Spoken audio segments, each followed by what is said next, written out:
Buenas tardes, buenos mediodías, buenas noches para el que nos esté escuchando en cualquier lugar del mundo donde prenda esto, ya sea en vivo, ahora, mientras estamos aquí hablando, o en diferido, en cuando ustedes quieran verlo. Quizás a alguno le dio me gusta o le gustó la temática que vamos a tratar hoy y dijo lo veo después, y como hago yo usualmente también, que dejo los videitos guardados y después voy viendo a pedazos en cada rato libre que tengo, o si no, también lo veo durante el fin de semana. Quien les habla, Bruno Garcini, como dice bien mi nombre ahí, y hoy vamos a estar hablando de si Maduro resiste lo que podemos llamar como un intento de cambio de régimen, barra también mezclado con las grandes dudas que hay de mucha población venezolana sobre los resultados de la semana pasada.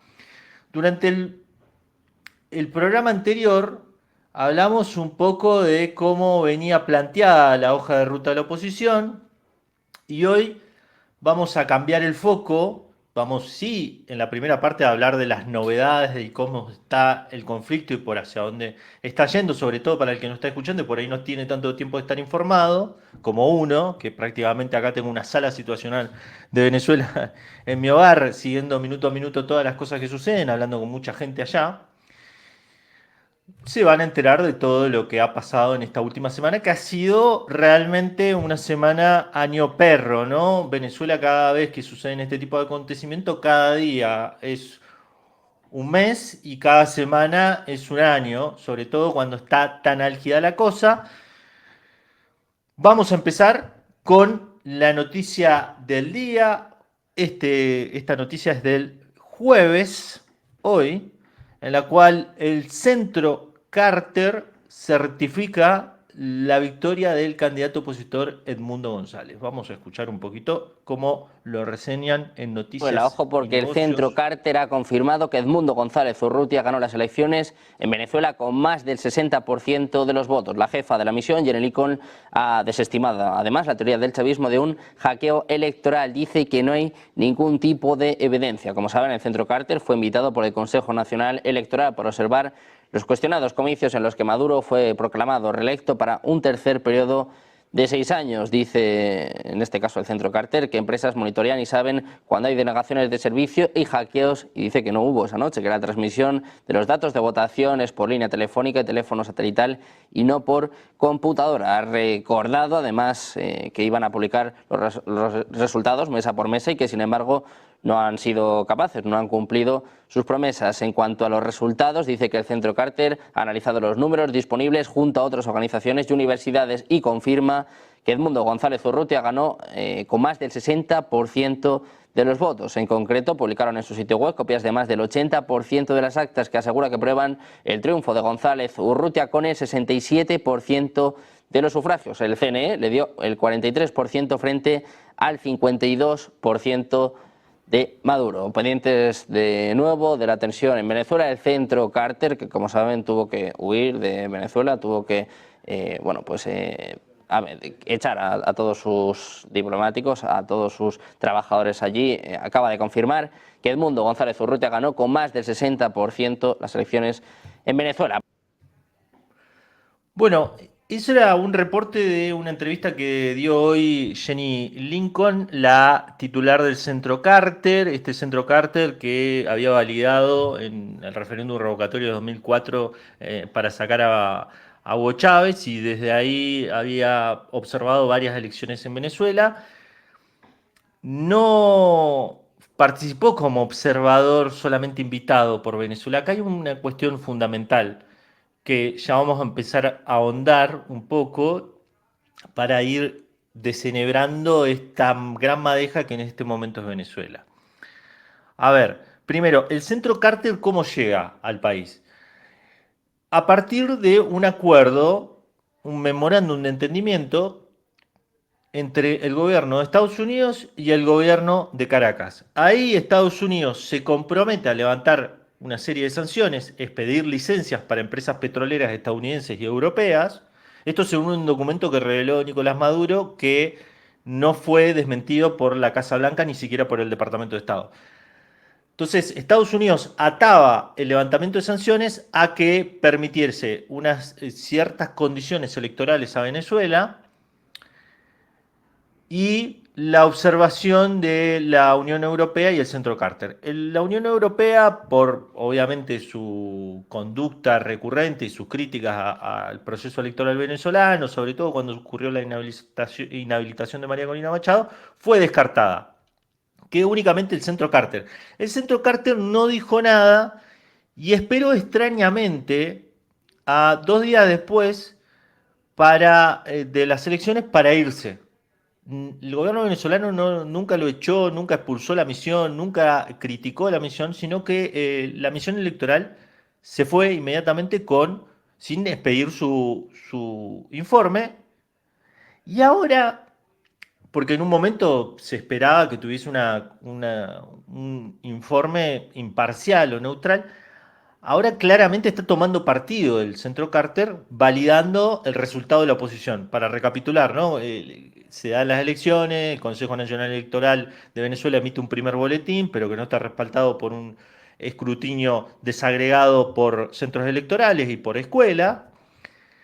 La oposición paralelamente genera un resultado paralelo con las actas que supuestamente recogió. Acá hay muchas dudas porque la oposición obviamente que infló el globo de que tenía testigos electorales en todos los centros del país, pero hay mucha gente que conoce el proceso electoral que dice que la oposición solamente tenía testigos del 30% y que se especula con quién le dio el resto de las actas que tiene. Ahora, estas actas que fueron digitalizadas tienen un código QR y en base a ese código QR la oposición dice que esas son actas reales. Lo concreto, al día de hoy, es que esas actas no están validadas por nadie, ni por el ente electoral venezolano, por más críticas que haya que no haya publicado sus datos, ni por una misión internacional que haya contado cada una de las actas. Entonces, validar esos resultados es poco profesional, porque, a ver, si un Estado, si unos expertos electorales no accedieron a esas actas para verificarlas si no tienen un error, si ese código QR pertenece a ese lugar, porque la oposición dice muy acertadamente para su operación que los códigos QR blindan todo, pero hay posibilidad de que hayan sido manipulados también los códigos QR.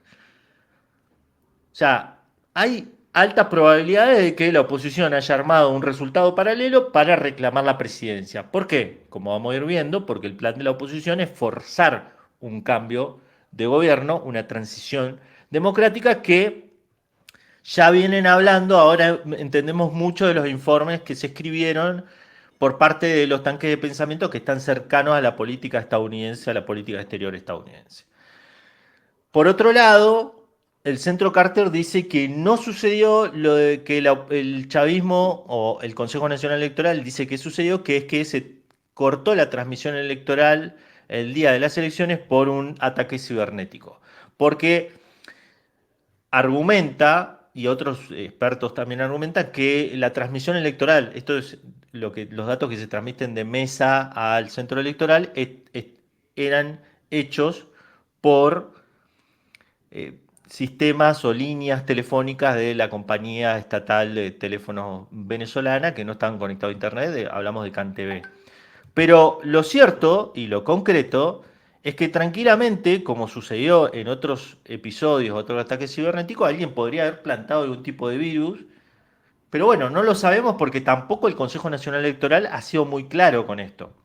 Pero ya una cosa es descartar el hackeo argumentando con argumentos técnicos y otra cosa es validar algo que está bajo escrutinio internacional. ¿Por qué? Porque justamente ahora hay una misión, un intento de misión por parte de Brasil, de México y de Colombia que busca que se haga un escrutinio internacional respaldado por las actas oficiales y respaldado por las actas que tiene la oposición. Entonces, virtualmente que el Centro Carter diga eso y que aparte que su presidenta diga que el escrutinio internacional no va a servir para nada, es torpedear esa negociación. Torpedear esa negociación porque básicamente la línea oficial ahora de la Casa Blanca es que Edmundo González ganó, que María Corina Machado y Edmundo González son los nuevos todopoderosos de Venezuela, sus tipos, y que ya, tema cerrado, nadie discuta más esto porque es un hecho.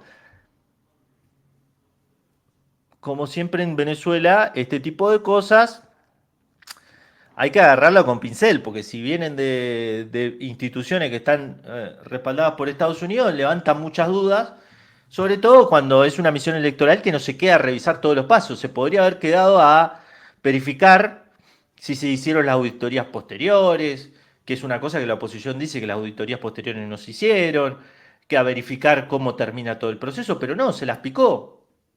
Y es raro, muy raro y cada vez queda más claro que está alineado completamente con un relato. Dicho esto, en el terreno nacional, aún sin que se publicaran las actas venezolanas, el gobierno de Venezuela se fue para el Tribunal Supremo de Venezuela. Nicolás Maduro presentó un contencioso electoral que básicamente fue transferirle el conflicto, la resolución al superior venezolano para que hiciera un escrutinio, aceptara las actas de todos los candidatos, de los 10 candidatos, aceptara todas las actas y los boletines y todos los documentos que tiene el Consejo Nacional Electoral, en los cuales se valió para darle la victoria a Nicolás Maduro, y que con toda esa información hiciera un escrutinio internacional que definiese quién es el ganador y cualquier tipo de reclamo que hubiese alrededor de la victoria, como afirma la institucionalidad venezolana. Obviamente que la oposición no fue. Obviamente fue una representación, pero no presentaron las actas diciendo que primero tienen que ver que el Consejo Nacional Electoral venezolano muestre las actas de totalización y los resultados online. Que es un reclamo que va más allá de la oposición, es un reclamo de muchos sectores en Venezuela, como lo dijimos la semana pasada. Para mí esto es clave. Pero bueno, hecho este pantallazo, que para mí tiene como un desenlace cada vez más claro, donde la oposición, aparte, hago una digregación. Imagínense ustedes que se hace una elección y el candidato que pierde hace una página paralela diciendo que ganó, con un montón de actas que no están validadas por nadie. Después viene un centro internacional, la valida, y después una serie de países empiezan a reconocer a ese candidato como ganador, sin que se hayan expedido todas las instituciones venezolanas y sin que, de última, haya habido un conteo por parte de una misión internacional respetada por las dos partes.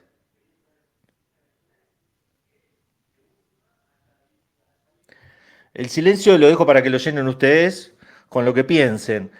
Bueno, nos vamos a ir a realmente cuál es el plan de la oposición, que el plan está muy claro, lo hemos hablado la semana pasada, y nos vamos a preguntar sobre el final si Maduro va a resistir este nuevo intento, este nuevo plan, con un invitado especial. Hoy vamos a tener un invitado a través de una entrevista en diferido. Él es parte de la base social del chavismo, del Partido Socialista Unido de Venezuela. Jesús García se llama. Vamos a escucharlo en la última parte para definir si Maduro resistirá a este nuevo plan. Así que yo los invito a que vamos a seguir desandando un poco todo esto para clarificar hacia dónde va la cosa, y en el final vamos a escucharlo a él y vamos a opinar. Yo voy a ponerme a leer comentarios, vamos a seguir profundizando y comentando alrededor de lo que nos dice él. Bueno, nos vamos al primer documento del día. Vamos con transiciones y recomendaciones. A ver, la Casa Blanca, los voceros del Departamento de Estado están diciendo todo, bueno, ganó Edmundo González, ahora tiene que haber una transición, tiene que haber una transferencia de poder de un lado a otro. Bueno, en un informe de Wilson Center, que este centro es especial, ¿por qué? Porque lo integra Anthony Blinken, que es el secretario de Estado del Departamento de Estados Unidos, que es el que está a cargo de la política en relación a Venezuela. Él fue el primero que salió. Recordemos que ya había habido un informe de Mark Feinster, hablando, es jefe de la USAID, de la Agencia para el Desarrollo Internacional del Departamento de Estado, que había hecho una política en su momento durante la era Obama para intentar sacar al chavismo del poder, que decía que la oposición tenía que tener un conteo rápido e intentar convencer a los militares y los funcionarios electorales para que no cometieran un fraude. Y después intentar convencer a México, Colombia y Brasil para que metieran presión a Maduro. Todo eso Estados Unidos, la Casa Blanca lo hizo, por eso lo traigo, porque este es un nuevo informe, donde básicamente quien escribe este informe, hablamos de Tamara Tarashuk Browner, dice que hay que darle un puente de plata a los militares y altos funcionarios venezolanos para que lo abandonen a Nicolás Maduro Moros. Él dice que se le deben ofrecer beneficios procesales a los militares y altos funcionarios del chavismo sancionados o investigados en Estados Unidos por corrupción para que tomen acciones concretas entre la elección y la toma de posesión presidencial el próximo 10 de enero. Hay un compás de espera de casi 5 o 6 meses hasta la toma de posesión del próximo mandato en Venezuela, que dura 6 años. Lo que dice también Bronner es que con incentivos adecuados, muchos miembros de la Fuerza de Seguridad, el Poder Judicial y las autoridades electorales podrían ver un futuro mejor para sí mismos en una transición a la democracia en Venezuela si cesan la represión, respetan la voluntad de los electores venezolanos y evitan seguir ciegamente órdenes que violan los derechos humanos y las garantías constitucionales. Corina Machado en estos días se ha cansado de hablar de garantías políticas, de que llamar a los militares, como vamos a ver más adelante, llamar a los militares para que reconozcan su victoria, para que detengan la represión. Después de la jornada electoral hubo una explosión de violencia, hubo manifestaciones espontáneas realmente en contra de la victoria de Maduro, desconociendo su victoria, pero después hubo accionar violento de bandas organizadas y por ende, en los días posteriores se dio una calificación por parte del organismo de seguridad de quienes participaron en esos actos de violencia como comandos terroristas o terroristas, con las penas que conllevan, que incluso es una escala de represiva bastante grande porque más de 2.000 personas están detenidas, algunos militantes de oposición, según las ONG de derechos humanos opositoras, y también algunos periodistas y algunos testigos de mesa. Bueno. De hecho, incluso la oposición denuncia que en algunos lugares de Caracas los organismos de seguridad están revisando teléfonos buscando si hubo alguna publicación en contra del gobierno. Eso es lo que está diciendo la oposición. Bueno, esta explosión de violencia después vino como medida de presión. Fue un ataque muy dirigido a las bases chavistas, como vamos a ver más adelante. Y en ese contexto es que Browner habla de la represión, al igual que María Corina Machado y Edmundo González, pidiéndole a los militares que se pongan otra vez del lado del pueblo. Vamos al siguiente documento. Este documento es de 2023, lo escribe un experto en transiciones democráticas que se llama Abraham Lowenthal, que es una especie de académico experto en transiciones democráticas, uno de esos personajes que utilizan los politólogos para escribir paper sobre transiciones democráticas, lo que decimos en Argentina un grosso, que pertenece al Consejo de Investigación del Foro Internacional de Estudios Democráticos de la Fundación para la Democracia. Esta es una institución que fue financiada en los años 80 por Reagan para hacer todo lo que antes hacía la Agencia Central de Inteligencia, financiando ONG, sindicatos, periodistas, es decir, para movilizar la estrategia blanda y ya con una política un poco más inteligente de financiamiento a través de ONG. Bueno, este capo de las transiciones democráticas dice que lo que había que lograr en 2023 y en 2024 eran unas elecciones presidenciales donde se ataran el levantamiento de sanciones a mejores garantías para la oposición, para que la oposición fuese a esas elecciones, a las presidenciales de 2024 y a las regionales de 2025, en función de presionar una transición de poder y una transferencia de poder. Esto es el sueño húmedo hace un montón de tiempo de Estados Unidos. Recordemos que cuando Juan Guaidó se proclamó, proclamó presidente, lo que él dirigía era un gobierno de transición, entre comillas, y los gringos llegaron a escribir hasta un hermoso marco para la transición. Mirá si no hay algo más colonial que un marco para la transición, es decir, vos vas a hacer lo que yo te diga para que yo te dé la plata que te estoy reteniendo. O sea, algo totalmente, no digamos colonialista, paternalista, lo que fuese, que esto fue escrito por Elliot Abrams, que es muy conocido, un político del Departamento de Estado, que estuvo a cargo de financiar a la contra nicaragüense y todas las guerras estúpidas de los años 70 y 80 en Centroamérica. Un personaje bastante detestable, que también estaba debajo de otro gran personaje detestable como Mike Pompeo, ese gordo lleno por comer hamburguesa y comer comida chatarra, que se acuerdan ustedes, es muy conocido porque decía que en la CIA mentían, robaban y mataban. Bueno, armaron un lindo paper que se llama Marco para la Transición, que básicamente dice que para levantar las sanciones se tiene que aprobar una ley que se llama una ley de Consejo de Estado, donde cada partido o coalición de la Asamblea Nacional de ese momento, que estaba controlado por la oposición, tiene que tener un control o una representación en ese Consejo del Estado, y que se va a elegir un secretario general para ir a elecciones libres, que ese consejo también va a tener un asesor militar de las Fuerzas Armadas Nacional Bolivarianas. Y bueno, los miembros del Consejo dicen que no van a ser, no pueden ser miembros de la Asamblea Nacional ni del Tribunal Supremo de Justicia.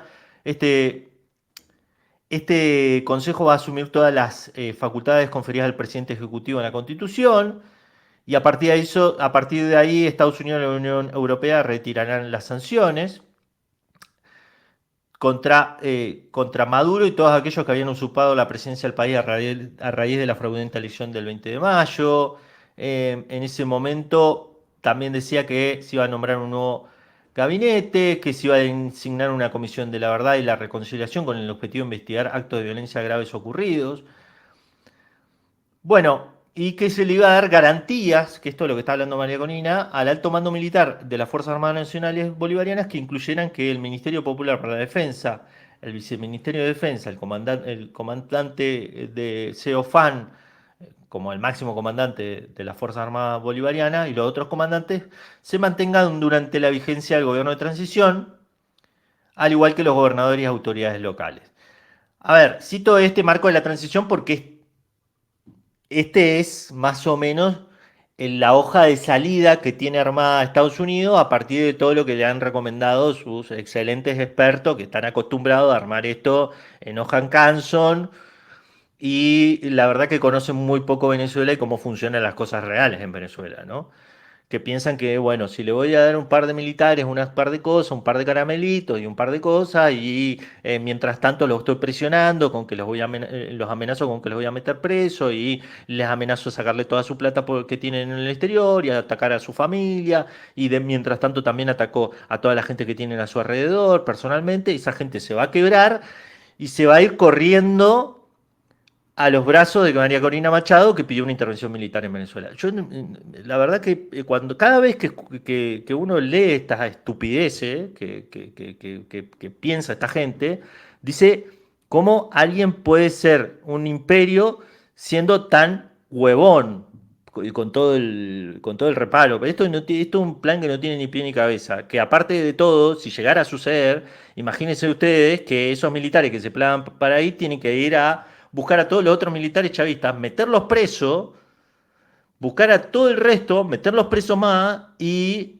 rezar que no haya ningún tipo de movimiento. Es decir, esto es una salida por la fuerza, prácticamente de instalar, se quejan de que hay una dictadura, pero es instalar más o menos lo mismo, un gobierno de facto que se arroga todas las funciones del Estado y con un montón de gente detenida, que es prácticamente lo que le están diciendo al gobierno, ¿no? Pero bueno, vamos, sigamos con esto, este plan irrealizable. Vamos a los llamados de María Corina Machado y Edmundo González. Esto es el plan. Vamos a leer lo que le dicen María Corina Machado y Edmundo González, que Edmundo González firma como presidente electo. Raro, ¿no? Raro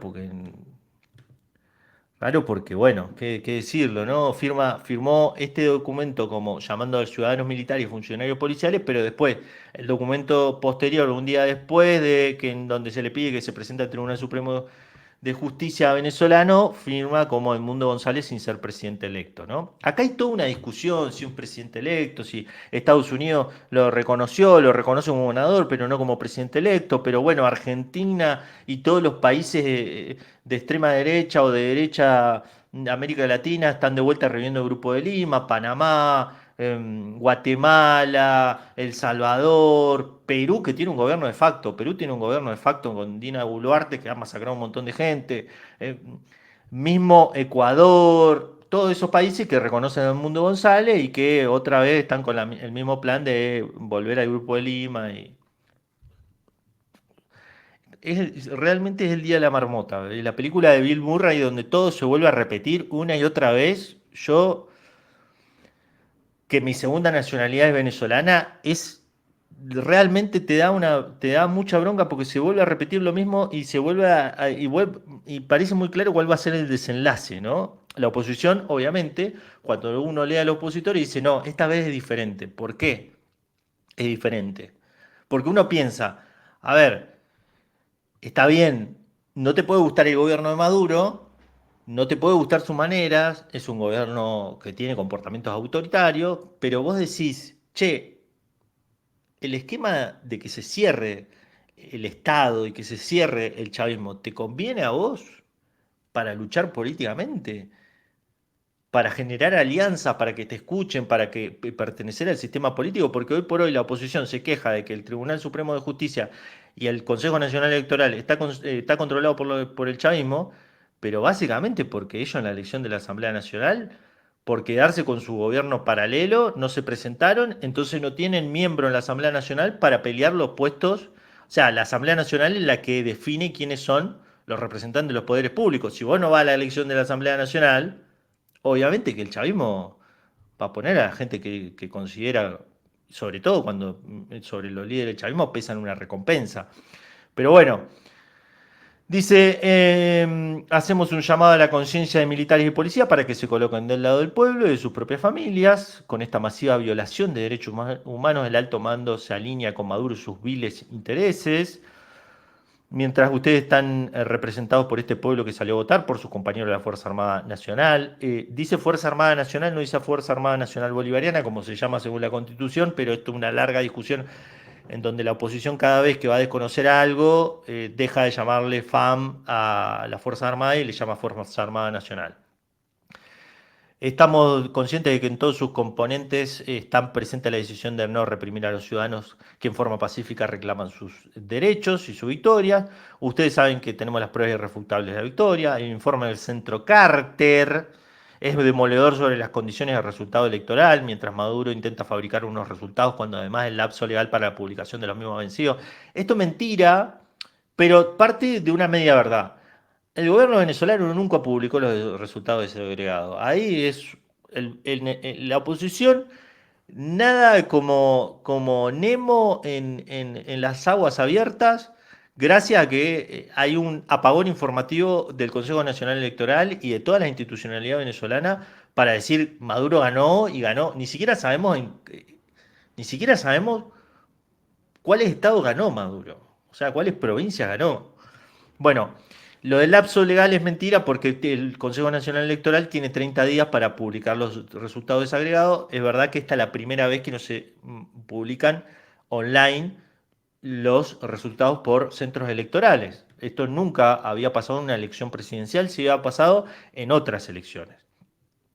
Bueno, Igualmente les pedimos a los miembros de la Fuerza Armada y de los cuerpos policiales que se pongan del lado del pueblo, del lado de la no represión, y les pedimos a todos los venezolanos que tienen madres, padres, hijos, hermanos, parejas que son miembros de la Fuerza Armada Nacional Bolivariana o funcionarios policiales que le exijan no reprimir, que desconozcan órdenes ilegales y que reconozcan la soberanía popular expresada en los votos el domingo 28 de julio.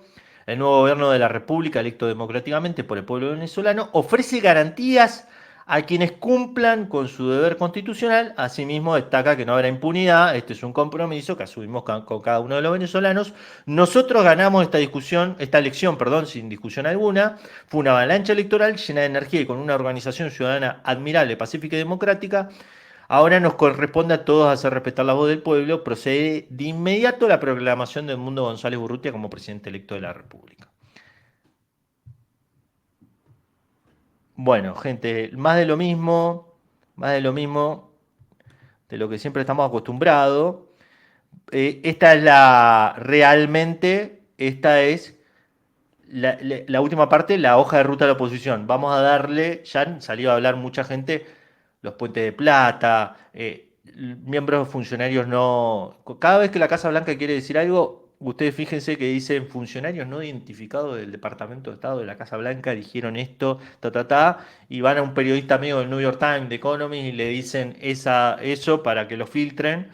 Y lo que han filtrado últimamente es que The Economist dice que están dispuestos a que Maduro se vaya sin que le toquen un pelo, se vaya del poder y que para que haya una transferencia del mismo.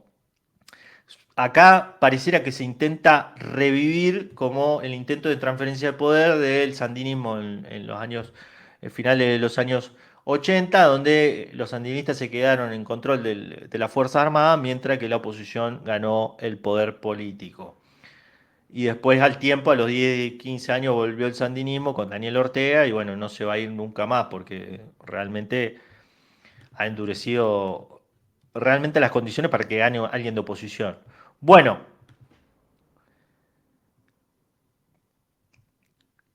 ellos hablan de un puente de plata. El puente de plata, para que crucen esos militares, está lleno de incentivos. Esos incentivos creíbles son, bueno, vení acá que no te vamos a hacer nada, vení para acá que esto que el otro.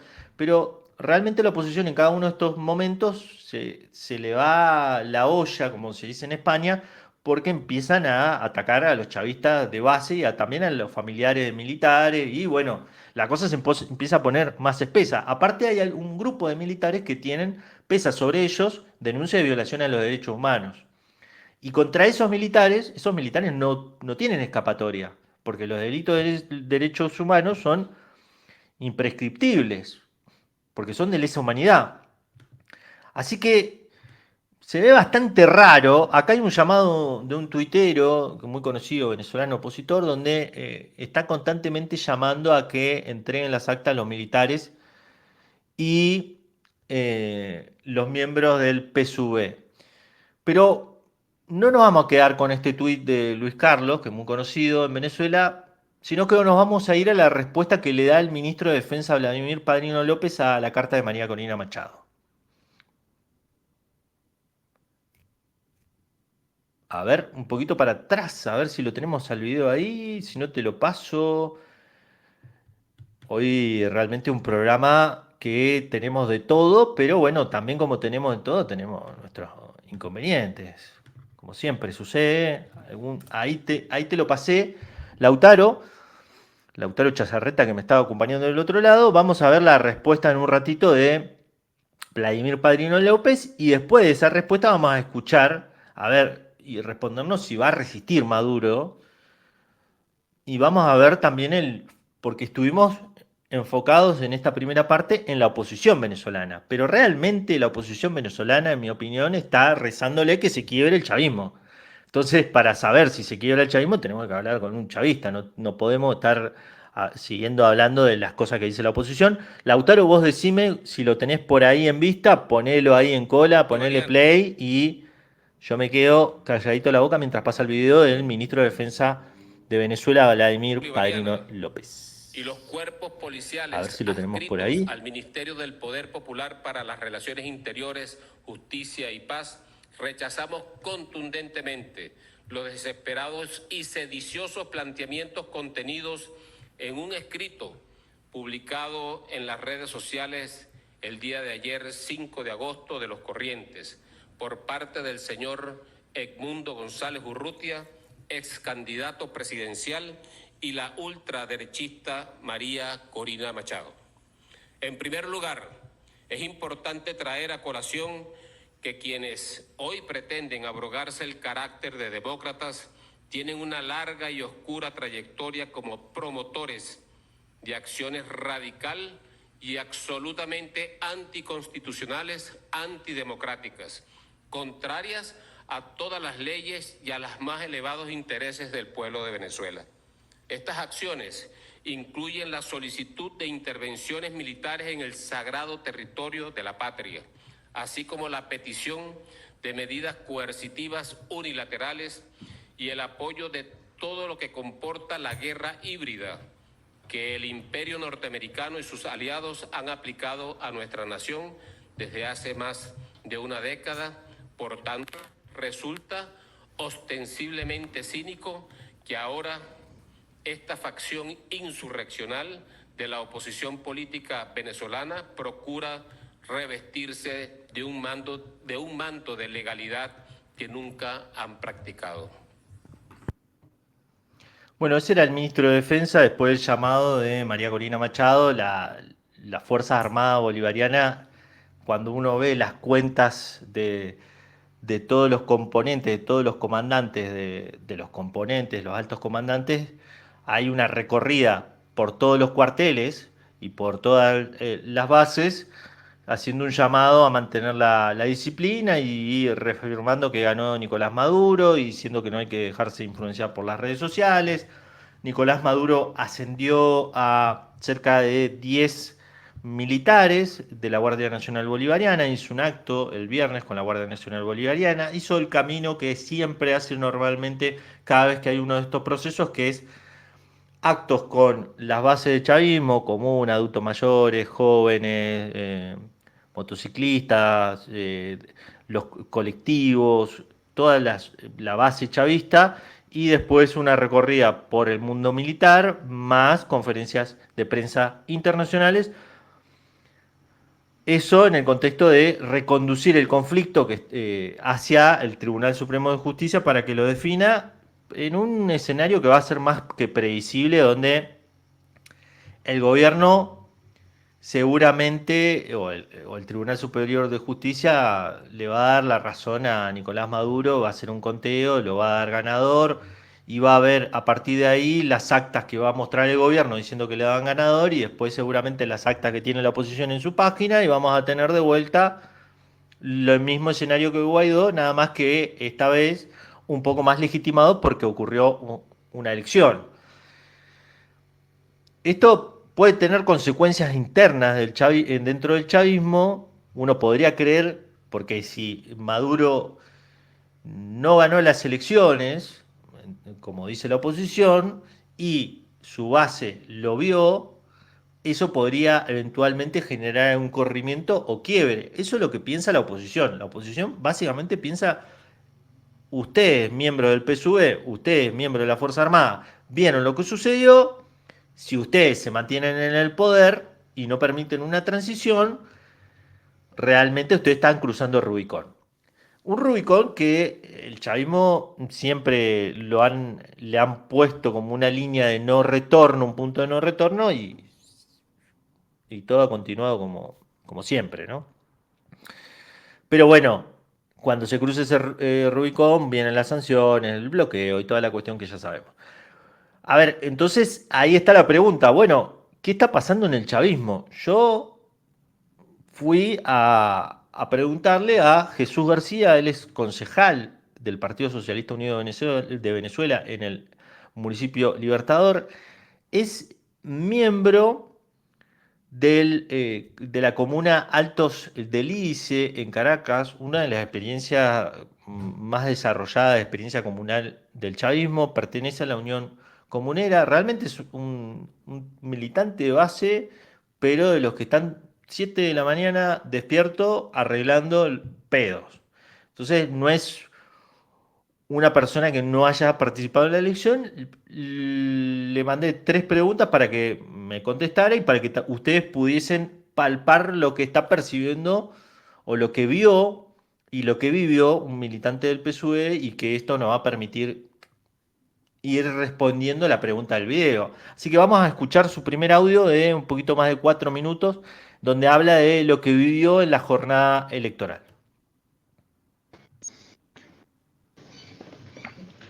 Épale, Bruno, saludos compañero, a usted y a todos los y las que nos escuchan a través de este medio, ¿no? Bueno, primero que todo fue un día de mucha tensión, entendiendo que la oposición por primera vez plantea el hecho de salir a votar temprano. Siempre no había tenido de una forma u otra una estrategia clara, concreta, como sí la había tenido siempre el chavismo de organización del voto para el día de la elección, ¿no? Y bueno, sí, su base opositora estuvo desde temprano en los centros. En algunos centros la noche anterior, incluso la noche del 27, intentaron ya comenzar con algunos problemas en algunos centros, llevando documentos que no eran originales, por ejemplo, asignaciones de los centros, asignaciones de testigos en los centros y de miembros de mesa que no eran originales, buscando así enturbiar el proceso electoral. Pero, sin embargo, en horas de la mañana, bueno, estábamos las dos propuestas, ¿no? Bien temprano en los centros, tanto la opositora como la del chavismo, que es costumbre que incluso desde tempranas horas de la madrugada siempre ya está en los centros. Eso ocurrió. Luego el día transcurrió con una calma tranquila, tal cual un día normal de elección en Venezuela. El chavismo como siempre, con su emoción, con su alegría, la oposición, bueno, haciendo alarde de esa campaña engañosa, como ya lo ha venido haciendo en otros momentos históricos electorales del país, en la cual ya ellos habían ganado. No había transcurrido el hecho electoral y para ellos la victoria ya era segura. Y bueno, se notaba en las colas, sobre todo en la mañana, que había gente. Luego, ya después del mediodía, hubo un hecho que no podemos negar y es que buena parte de los centros, sobre todo opositores, ya no tenían gente en cola. Es decir, ya no había gente en los centros electorales, sobre todo, insisto, en la zona quizás más acomodada, la zona del este, como se le denomina en Caracas. Yo te hablo de Caracas, pues soy habitante de Caracas, milito en Caracas, la capital del país. Y una de las cosas que podíamos notar evidentemente era que ya en esos centros electorales no había gente para votar después del mediodía. Un hecho sin precedentes, puesto que se trataba de una elección presidencial y puesto que ellos decían que iban a ganar con una cantidad abrumadora de votos y eso no se notaba en los centros electorales. Se notó en la mañana que su base más fuerte se movilizó a los centros electorales, pero luego de eso no ocurrió así. En cambio el chavismo, pues sí tuvo gente participando, votando durante todo el día. Quizás no con las largas colas que veíamos hace algunos años con el comandante Chávez, incluso con el mismo presidente Nicolás Maduro en algunos momentos electorales donde hemos tenido una excelente participación, pero el chavismo seguía participando durante todo el día. Esa fue la tónica de ese día en términos electorales, ¿no? Las comunas haciendo su trabajo, el partido o los partidos políticos haciendo su trabajo, los movimientos sociales haciendo su trabajo.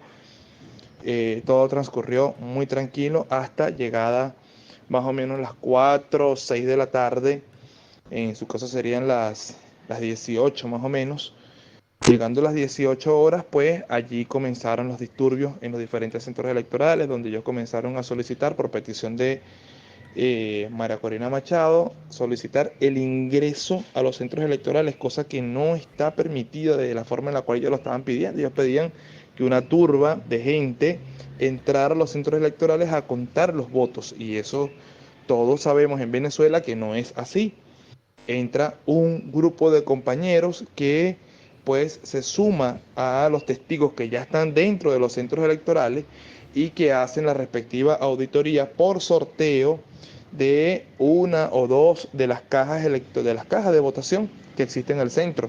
Es decir, no se auditan todas las cajas porque se supone que para eso es el sistema automatizado. Y lo que se permite en Venezuela es igual que se cuenten por sorteo varias de las cajas para que coincidan con los cómputos que tiene la máquina de votación. Pues eso se hizo en algunos centros, en otros lamentablemente no se pudo hacer. No se pudo hacer porque la gente se tornó bastante violenta. Al parecer no sabemos si las intenciones con las cuales María Corina Machado exigía que entraran a los centros era justamente para eso, para enturbiar los centros, sobre todo en los barrios, que es donde está el mayor fuerte chavista, para generar controversia, para generar problemas, para generar enfrentamientos. Y en muchos centros eso ocurrió y ahí fue cuando comenzó toda la violencia, ¿no? De intentar quemar los centros electorales, que son escuelas, que son bases de emisiones, que son casas de alimentación, etcétera, y comenzaron a intentar quemar esos centros, tumbar esos centros, dañar esos centros.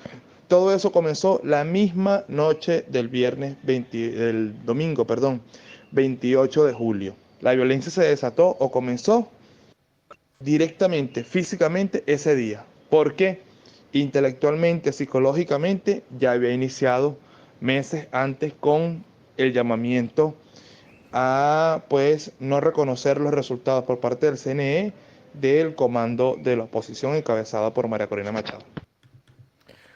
Bueno, él es Jesús García, concejal del municipio de Libertador del Partido Socialista Unido de Venezuela, pertenece a la Unión Comunera, es vocero de la comuna Altos del Lice, realmente una experiencia increíble de organización, sobre todo organización durante los, los meses o los años más cruentos de la situación económica venezolana. Por ejemplo, él se encargaba de ir casa por casa relevando cada uno de los problemas que había en su barrio e intentando generar la gestión correspondiente, de buscar compras de alimento, acceso a las cajas de alimento para toda su comunidad, en un momento que los alimentos eran muy caros, para buscar hacer los despistajes de COVID en ese tiempo casa por casa, buscar soluciones médicas para cada uno de los habitantes que tenían problemas en ese momento de escasez de medicamentos.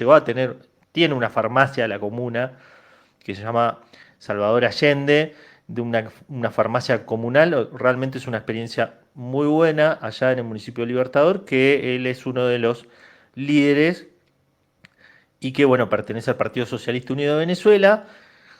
Lautaro, no sé si tenés un video, porque él habla de violencia. Esto realmente no es algo que aparezca mucho en los medios internacionales, porque está enfocado en la represión del gobierno contra los militantes de oposición, que es algo que está existiendo, pero que antes de eso ocurrió también un ataque a centros electorales, a infraestructura pública. La quema o derribo de estatuas de Chávez, que es una cosa realmente que si vos querés que la base del chavismo se pase para tu lado, que vos derribes estatuas, es totalmente contraproducente, porque hasta uno que realmente yo no soy Aladín ni paladín de Nicolás Maduro, ni me cae, o sea, me cae medio mal incluso, pero bueno, ni a mí, que tengo esa consideración con Maduro, me pasa por al lado porque digo, che, esta gente, si uno estuviese en Venezuela, realmente va a venir por uno. O sea, si tuviste alguna vez una identificación con el chavismo, va a venir por vos. Entonces, ¿qué haces? Irremediablemente cerrás filas. Veamos este video para que vean estos lindos peluches que estuvieron en... Esto fue, creo que en los llanos venezolanos. Empezalo de cero, Lautaro. Y ponelo lo más grande que puedas, por favor.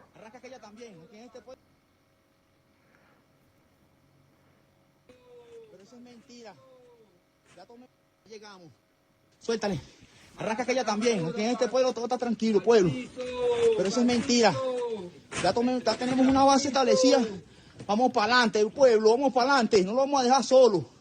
Ustedes cuentan con nosotros. Mira, policía, le estoy hablando es claro, denme en el radio porque los voy a bombardear. Aquí no estamos maltratándolos ni nada. Denme en el radio, denme los radios que tienen porque los voy a bombardear. ¿No me hacen caso? Atento, hermano. Se le indicó cuando... Dile que le suelte, que yo no puedo disparar aquí porque hay muchas casas ahí civiles. Suéltale. Estamos, mira, aquí estamos con las guardias, tenemos unos guardias arrinconados, no quieren porque está bandera blanca. Traquearon los fusiles. ¡Járale, en banda! ¡En banda! No podemos disparar. No podemos disparar porque hay muchas casas aquí. Dile que lo borren, dile que lo borren. Bueno, paralo ahí, Lautaro, para que no nos baneen en YouTube, porque bueno, porque hay disparos. Eso es una banda armada. Durante los días de las protestas aparecieron varias bandas armadas, alguna muy conocida de Petare, el barrio más popular, más, más grande de Caracas y más grande, uno de los más grandes de Latinoamérica, la banda del Wilexis, muy conocida hace un par de años por ser una de las bandas que participó en un intento de golpe de Estado contra Maduro cuando ocurrió lo del intento de entrar con mercenarios dirigido por Jordan Goudreau, que terminó preso. Había una banda de Petare, que era la banda del Wilexis, que participó dando apoyo logístico y dando algún tipo de ayuda a este grupo de mercenarios que querían entrar a matar o arrestar a Maduro y a todo su primer círculo, ¿no? Diosdado Cabello y otras figuras más. Bueno, también el Tren del Llano, que está ubicado en el centro del país, en vías que son estratégicas de paso, también hizo llamados contra Nicolás Maduro. Maduro denunció que el Tren de Aragua, el famoso Tren de Aragua, que lo habrán escuchado ustedes muchas veces, porque se supone que está en muchos países, se supone no, está en Perú, en Chile, extorsiona a venezolanos, extorsiona a chilenos y comete diversos crímenes que supuestamente estaba al servicio de Maduro. Maduro dice que en realidad esas bandas se prendieron todas a favor de prender la violencia, sobre todo enfocada en lugares públicos.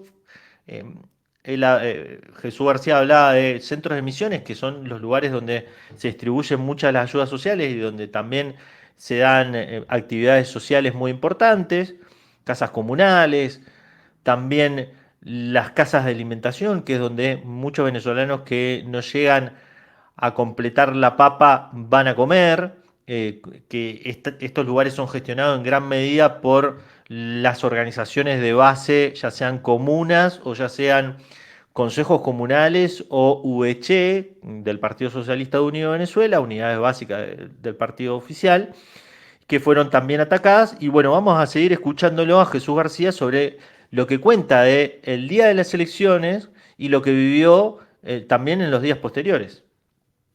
Tal cual como te decía, tal cual como te decía Bruno, con respecto al tema de los ataques, comenzaron la misma noche del 28.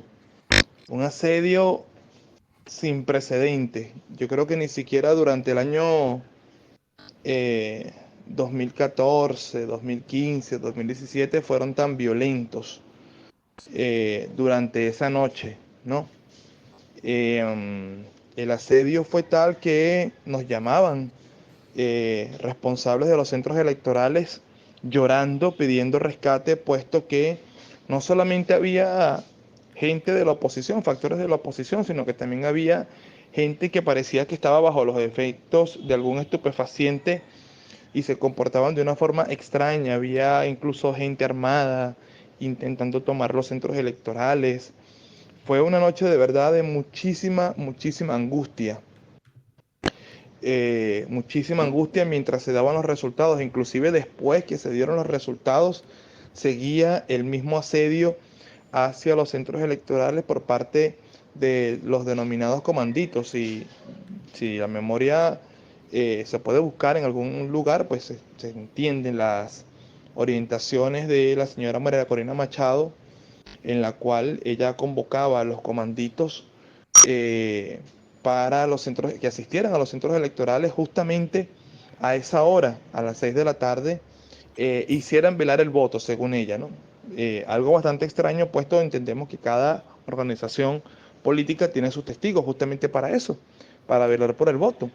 Pero bueno, ella exigió que fueran grupos hacia grupos de gente bajo ciertas condiciones no tan civilizadas hacia los centros electorales, y allí comenzó el asedio. Luego, pues, se intensificó. Al día siguiente se intensificó todo esto. Hubo de verdad acciones muy deplorables, mucha violencia. Bueno, como ya seguramente han visto en las noticias, ojalá lo hayan visto en las noticias, todo el asedio importante que sufrió nuestra patria de forma exacerbada a través de la convocatoria de actos violentos y vandálicos que convocaron tanto María Corina Machado como Edmundo González. Pero bueno, fíjate, nosotros teníamos una sala de totalización, de seguimiento del voto comunero, y esa sala fue asediada con disparos, Bruno, con disparos, ¿no? Pasó alguien en una moto y lanzó unos disparos hacia un lugar donde estábamos reunidos, un grupo de compañeros, nada más y nada menos que haciendo un seguimiento a la movilización del voto comunero. Acto seguido nos lanzaron, cuando fuimos a Miraflores a celebrar la victoria del presidente Nicolás Maduro, en el camino pues nos lanzaron botellas, nos lanzaron molotov. Era como una especie de carrera de obstáculos, tanto para llegar al palacio como luego para regresarnos del palacio a la sede donde estábamos, el espacio donde estábamos pues chequeando la movilización del voto comunero. Fueron unos días donde no pudimos llegar a nuestras casas, donde tuvimos que escribirle a nuestras familias para que se quedaran tranquilas, porque había pues toda una acción muy bien coordinada para intentar tomar el palacio presidencial. Había una acción muy bien coordinada para asediar los cuadros de base del chavismo. Había una acción muy coordinada para desconocer los resultados. Nos dimos cuenta ya chequeando desde los espacios donde nos encontrábamos prácticamente resguardados, mucha gente lo hizo así. Nos dimos cuenta que todo estaba muy bien planificado, todo, inclusive hubo unas declaraciones de un asesor electoral o un responsable electoral del comando de María Corina Machado llamado Viallo Pilieri, donde días antes de la elección ya hacía alarde de la estrategia para desconocer los resultados, que tenía que ver con las famosas actas electorales que ellos ya tenían sin llevarse a cabo la elección. Era algo muy loco, pero que en ese momento nosotros no entendíamos por qué decía eso. Días después, bueno, entendimos la estrategia de los comanditos, entendimos la estrategia de las actas, las famosas actas que ellos colgaron en una página, pero que no están todas las actas electorales, sino que está la parte de que a ellos les interesa. En fin, entendimos toda la verborrea de María Corina, la verborrea violenta y desafiante, y entendimos todo el juego que tenía también el señor Edmundo González. Lamentablemente ese juego generó que haya una cantidad de personas que se dejaron llevar por el odio y por la manipulación, presas, que quizás en otros países se puede entender como que hay algún tipo de represión o algo así, ¿no? Realmente fueron personas que fuera de sí llevaron adelante hechos violentos, amenazas, en fin, una serie de actos que no están acordes ni a la ley venezolana, y estoy seguro que a ninguna ley de ningún país del mundo. O sea, el hecho de intentar quemar un hospital, el hecho de intentar quemar a una persona, el hecho de asediar cualquier espacio público donde se encuentran un grupo de personas reunidas, el hecho de, en fin, de intentar asesinar a personas que no están generando ningún tipo de violencia en cualquier país del mundo es un delito.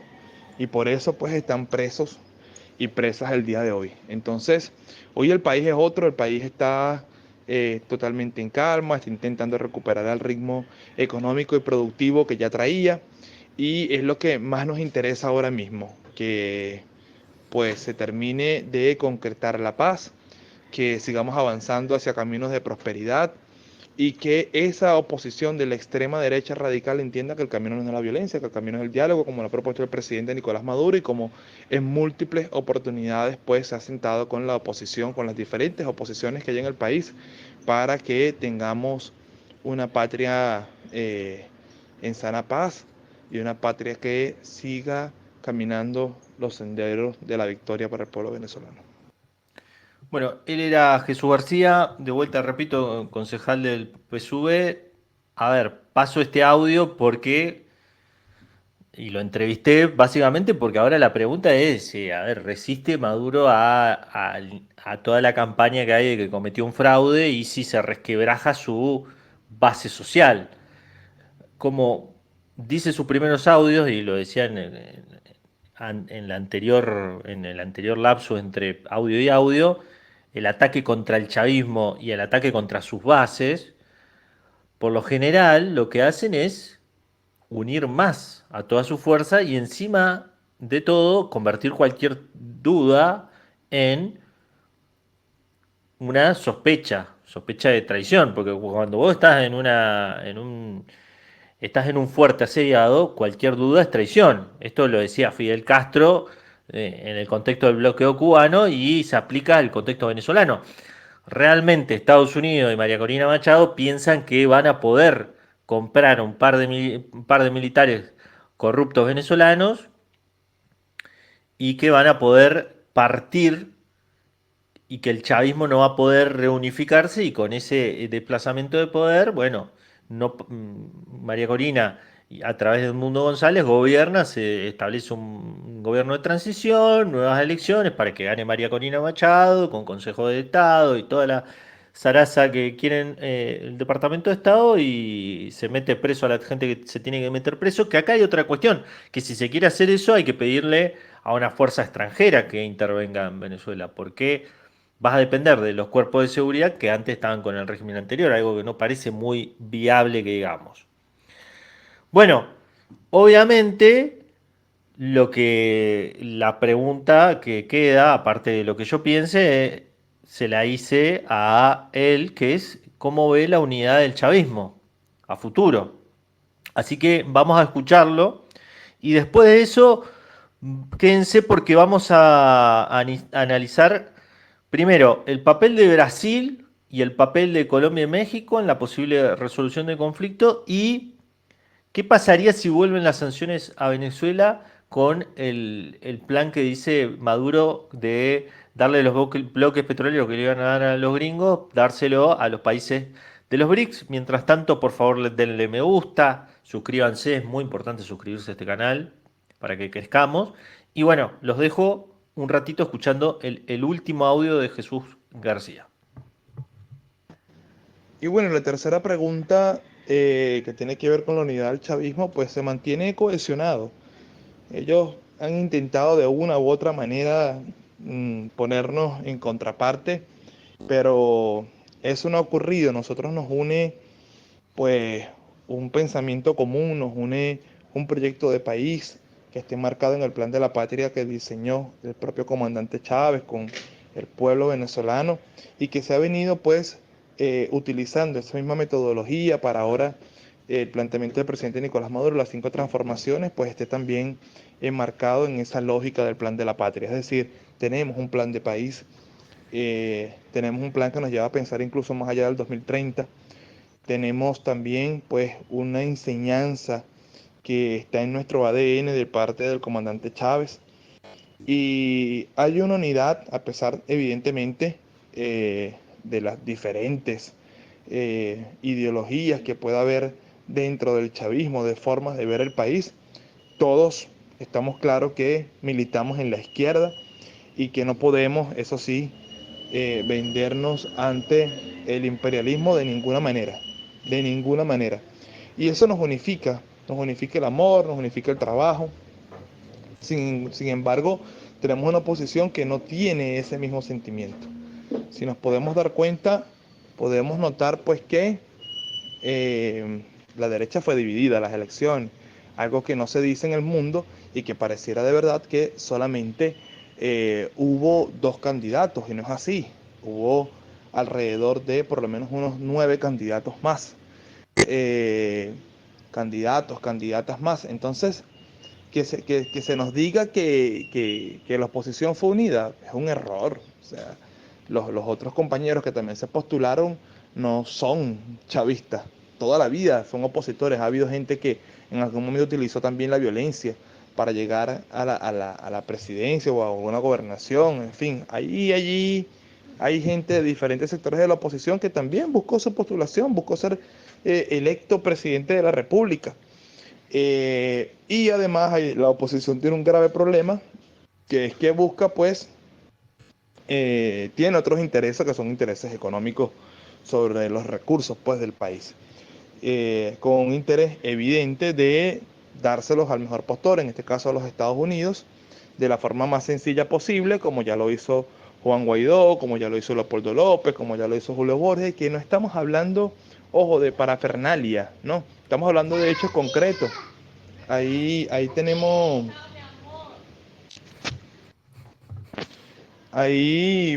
podemos notar claramente, pues, lo que ocurrió con Citgo, lo que ocurrió con Monómeros, lo que ocurrió con nuestro oro. En fin, son hechos concretos donde la oposición se ha peleado más por intereses monetarios, por intereses de los recursos naturales de Venezuela, de los recursos que tiene fuera del país, que cualquier otra cosa. Ahí está el propio plan de gobierno que llevó adelante, que presentó la señora María Corina Machado, es simplemente una venta del país, una venta, una privatización total de casi todos los servicios del país, de la salud, de la educación, y a su vez, pues, también llevar adelante la privatización de PDVSA. Entonces, esos intereses por ver quién cobra más, por ver quién le mueve mejor la colita a su amo imperialista, al amo estadounidense, pues hace que ellos a lo interno choquen y no haya esa unidad de la cual supuestamente hablan, ¿no? Y eso se verá. Yo estoy seguro que en los próximos días esa supuesta unidad se va a desboronar, como ya ha ocurrido en otros momentos. En nuestro caso, la unidad del chavismo sigue incólume y pues con la mirada clara para hacer de Venezuela el mejor país que podamos construir entre todas y todos, incluso más allá del chavismo. Bueno, él era Jesús García, concejal del Partido Socialista Unido de Venezuela, integrante de la comuna de Los Altos del Lince. En el medio apareció su pequeña niña saludando, mandando un saludo. Bueno, los militares hasta ahora se han quedado al lado de Maduro. Toda la acción de la oposición, como siempre pasa cuando hay una amenaza creíble de revancha, de persecución, el chavismo se abroquela. Y la oposición en ese punto lleva como líder a María Corina Machado, una líder que no da mucha confianza para una transferencia de poder dentro de, recordemos lo que siempre digo, para mí no hubo una negociación de verdad en serio para esta elección, no hubo un acuerdo real sobre las condiciones reales democráticas en Venezuela, porque las condiciones democráticas no solamente son el acto electoral, es que un país pueda decidir sin tener un bloqueo enorme y la amenaza de que ese bloqueo se endurezca o se ablande en función de su resultado electoral. Eso no es democrático, no es democrático que otro país obligue a otro a hacer lo que él quiere. O sea, y eso ha generado un contexto antidemocrático en Venezuela donde realmente la oposición de vuelta vuelve al mismo plan de suma cero y donde no se favorece un régimen político de cohabitación con representantes de todos los sectores políticos venezolanos, donde haya un proceso de reconciliación, de verdad, de justicia y un proceso que siente la base para una estabilidad política que dé un periodo de crecimiento económico a lo largo de por lo menos más de un lustro, ¿no? Porque en Venezuela cayó la economía tremendamente. Eso no existió en Venezuela y bueno, por ende era suma cero y estamos donde estamos. Y con un Brasil donde está intentando ofrecer la solución, junto con México y con Colombia, bueno, nosotros presentamos un escrutinio internacional avalado por Edmundo González y Nicolás Maduro, y se resuelve el tema. ¿Qué sucede, en mi opinión? Hay un bloque de países que, digamos, son los países, el Grupo de Lima 2 o BIS, donde es tan obvio lo que está pasando que, por ejemplo, Raúl Murillo ayer, miércoles, presidente de Panamá recibió a Laura Richardson del Comando Sur, que dio una declaración diciendo que en Venezuela no hay que aplicar el enfoque militar, sino que hay que dejar que haya un proceso de transferencia democrática y pacífica, lo cual uno dice, ¿por qué la encargada del área militar estadounidense para América Latina da una declaración de ese tinte si no claramente quiere amenazar, ¿no? Porque si no, no decís nada. O sea, querés amenazar de que en algún momento, ahora no, pero en el futuro podría ser que vuelva esa tesis del uso de la intervención militar, que fue algo que esgrimía Donald Trump en su momento para intentar quebrar a los militares y que los militares venezolanos activamente se le cagaron de risa en la cara, tanto a él como a John Bolton, quien era asesor de seguridad nacional en ese momento de Donald Trump, una persona que está escribiendo largas cartas y largas columnas de opinión diciendo que hay que volver a lo mismo. Bueno, Murillo recibe a la jefa del Comando Sur y después dice, vamos a hacer una conferencia para tratar el tema venezolano entre todos los presidentes que estamos de acuerdo. Y en eso, entre esos presidentes está Boric, está Javier Milei, está Noboa, está Bukele, está Arévalo de Guatemala, está el presidente de Costa Rica, están todos unidos bajo este paraguas para volver, y bueno, la Canadá de Trudeau, para de vuelta volver a la misma tesis junto con Estados Unidos, que también está citado para esa reunión. Y ese grupo básicamente quiere torpedear al grupo que está diciendo que quiere mediar en esta situación. ¿Por qué? Porque ellos no quieren que el escrutinio internacional se dé con las actas que tiene la oposición para que haya una transferencia de poder. Obviamente que el gobierno venezolano, que dice que ganó las elecciones, va a presentar las suyas. Y si el gobierno venezolano dice que ganó las elecciones, va a presentar sus actas. Y sus actas, seguramente, o las actas que tiene el Consejo Nacional Electoral, si dio el primer boletín, a no ser que pase cualquier cosa, que haya una transferencia de poder, van a dar ganador a Nicolás Maduro. Entonces vamos a estar en un entuerto. Así que es necesario para Estados Unidos, principalmente los otros países, que esa instancia de mediación se dé únicamente para que Maduro negocie su salida del poder. Es así la ecuación. Obviamente que Lula, Petro y lo propio López Obrador no quieren esto. O sea, no quieren que haya una presión en función de esto, sino que haya una negociación pacífica de condiciones de respeto mutuo donde el escrutinio internacional sea inapelable, pero no ya yendo de por sí con algo ya preestablecido. Obviamente para la oposición tiene un costo decir no vamos a ir, ni vamos a participar, y para el gobierno de Nicolás Maduro lo mismo, porque para el gobierno sobre el propio Nicolás Maduro y el gobierno y el Consejo Nacional Electoral y el Tribunal Supremo de Justicia pesa el hecho de que no están publicadas las actas, no están publicados los resultados por centros electorales. Hasta que no resuelva eso el gobierno venezolano, está con plomo en el alma, en el ala realmente, y ese es el vacío que va alimentando cada vez más la bomba de humo que va engrandeciendo la oposición venezolana en función únicamente de intentar quebrar el chavismo, porque las movilizaciones no han sido lo que uno esperaba ni siquiera, más allá de las primeras protestas. Bueno, los opositores dicen por la represión y tal, pero realmente no hay la misma voluntad de movilización que en otros periodos, porque hubo periodos de represión mucho más grandes donde la oposición se movilizó, pero fuertemente, y esto no se vio ahora. Vamos a ver una noticia que engancha con esto, que es la noticia donde se dice que este mes se registró una de las mayores ventas de petróleo por parte de Venezuela a Estados Unidos, y principalmente el que más compró petróleo venezolano fue ExxonMobil. Algo bastante raro porque ExxonMobil mantiene una pelea muy grande con Venezuela, pero bueno, para que ustedes vean, mientras que está ocurriendo todo este zafarrancho, las petroleras estadounidenses están todas poniendo plata en un dolorcito que Venezuela vuelva a entrar en el mercado de petróleo sin sanciones. Ya les comentaba de que lo que decían altos ejecutivos de en Wall Street Journal, diciéndole al periodista que cubre Venezuela, nosotros nos conviene que siga Maduro porque va a tener reglas estables, si viene la oposición va a ser una inestabilidad tremenda que nos va a perjudicar. Maduro se comprometió a renegociar bonos por más de 60.000 millones de dólares, consultó al banco Rothschild para hacer esa renegociación, bonos de deuda de mucha gente que se quedó con bonos papelitos de la deuda venezolana y que con las sanciones, una de las primeras sanciones de Donald Trump prohibía comercializar esos papeles.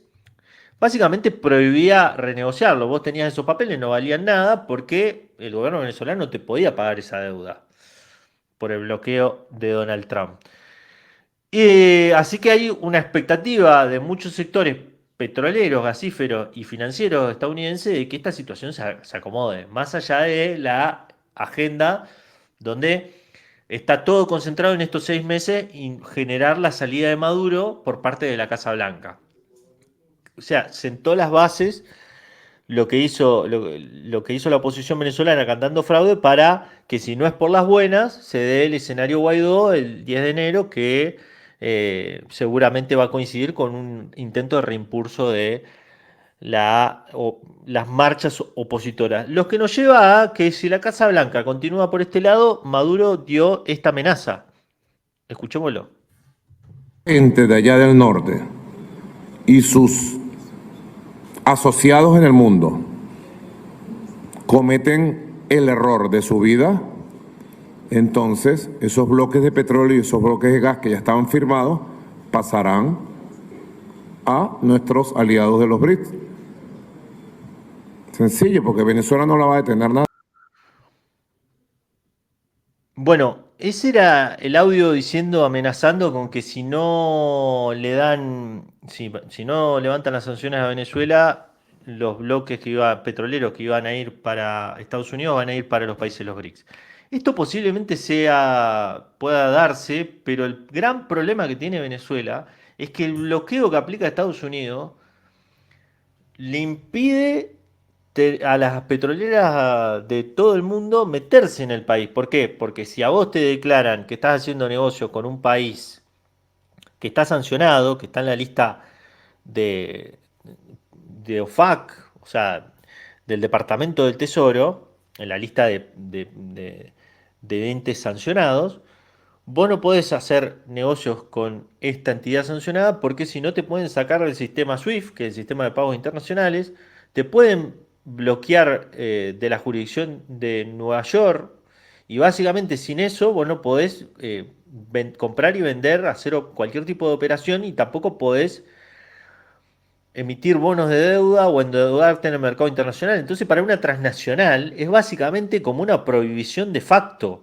Lo que pasa muchas veces es que algunas empresas se arriesgan y después son sancionadas, porque esto funciona como una amenaza de que te voy a hacer algo. Entonces, la gran piedra de tranca de este plan de Maduro de me apoyo en los BRICS, me apoyo en Rusia, me apoyo en China, es que no hay una infraestructura financiera alternativa a la que está gobernada